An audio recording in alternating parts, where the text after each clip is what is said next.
melihat kondisi Indonesia yang kita menjadi penyumbang terbesar kedua tentang waste food menurut FAO dari Food and Agriculture of United Nations, kita itu adalah kita memiliki 13 juta waste food di setiap tahunnya. Jadi kurang lebih 300 kg per orang per tahunnya kita termasuk yang membuang makanan gitu, bahkan terbesar nomor 2 di dunia. Dari situ saya tergerak untuk, bukan saya aja tapi beberapa orang dari founder Berbagi Makanan, kita tergerak untuk membuat sebuah gerakan bersama, yaitu gimana menginspirasi orang-orang untuk waste atau bijak terhadap makanan, dan juga kita bisa sharing makanan terhadap orang-orang yang kurang mampu. Karena dari 13 juta per tahun makanan yang terbuang itu sebenarnya bisa menyumbang ke orang-orang di Indonesia, yang menurut FAO juga bahwa di tahun 2016 Indonesia itu ada 28 juta orang-orang kelaparan.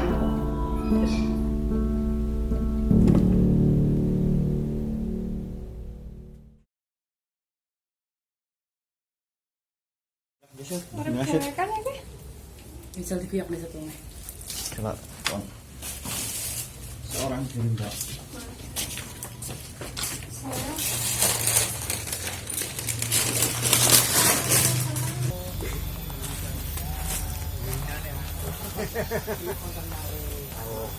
Dia mata daun kamu. Foto pakai channel. Di sini nggih kados ngeten iki.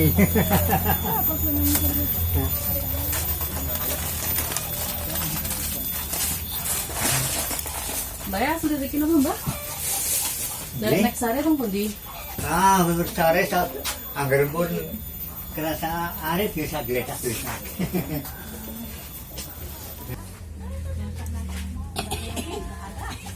Mbak, Antar nanti Mbak itu masak yang rasa-rasa.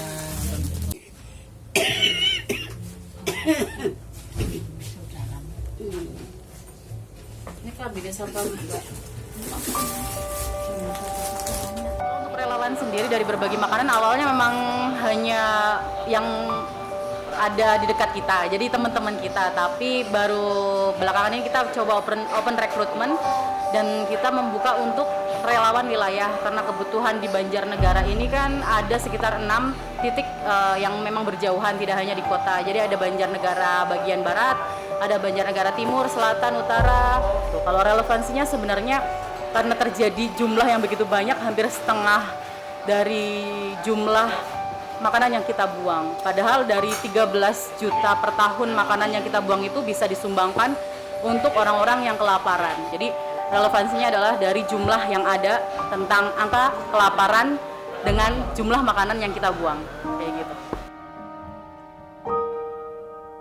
Jadi yang tadinya tujuannya cuman karena ingin mencari teman, tapi kesini kayak jadi recharge gitu.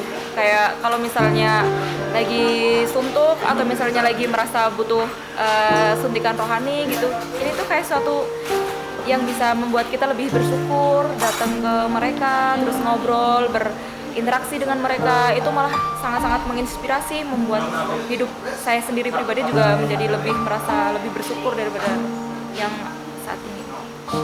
Yang paling menyentuh hati mungkin itu yang pas awal aku ikut itu, aku diajak ke yang kemarin ada di daerah Selomanik itu kan, taman kebun binatang itu. Nah di situ tuh kalau sekarang itu kondisinya tuh udah lumayan berdiri kokoh bangunannya.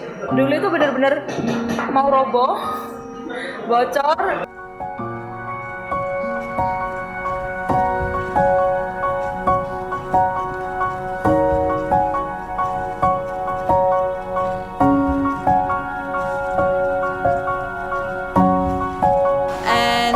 I like social activities. My husband likes social activities, and we want to make social activities, but because it's different countries, so sometimes it's hard for me.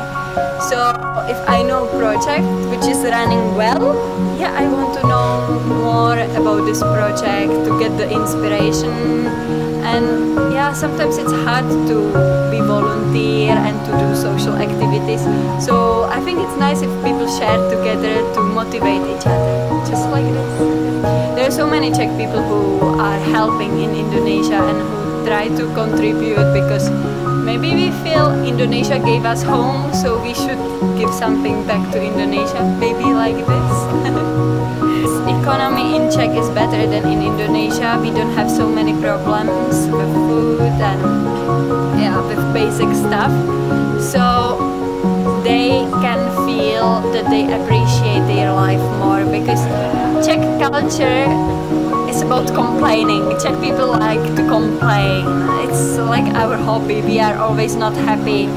But actually, after many people see how sometimes hard the life is in Indonesia, they feel like, wow, I should not complain. I should appreciate my life.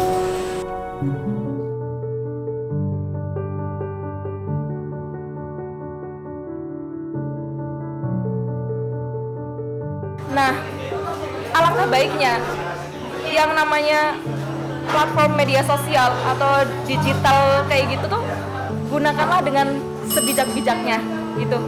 Jadi gunakanlah apa yang sudah ada, apa yang sekarang teknologi yang sudah ada itu untuk kebaikan.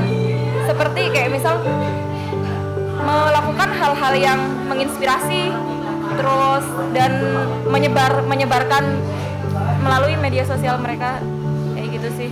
Yeah, I think talk with our grandparents because our grandparents they lived before they had hard time at that time, so they must appreciate food, and if they have some food they cannot afford to throw it, and they have really good knowledge how to, I don't know, how to make rice from corn, for example, or these things like young people don't know. We are in Czech or in Indonesia, I think more in Czech, we are losing the knowledge from our grandfathers and grandmothers. So I think young people should not spend so much time with their mobile phones, but more time with their families and get the motivation, get also knowledge about the life because these people are very clever usually.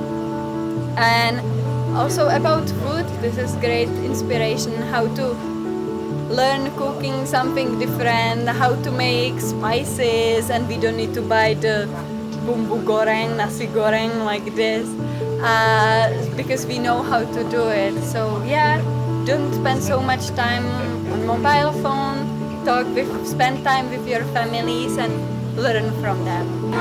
Pesan-pesan untuk remaja terutama dari berbagi makanan sendiri ingin menginspirasi mereka nih. Ada gerakan yang bisa mereka ikuti, nggak cuman bergabung dengan kami, tapi bisa melakukan gerakan yang sama di lingkungannya atau bergabung bersama kami untuk bersama-sama di Banjarnegara memberikan sebuah harapan kepada mereka yang secara ekonomi masih membutuhkan. So buat teman-teman milenial terutama remaja Banjarnegara, kami sangat terbuka dan sangat-sangat terapresiasi sekali kalau kalian mau bergabung bersama kami.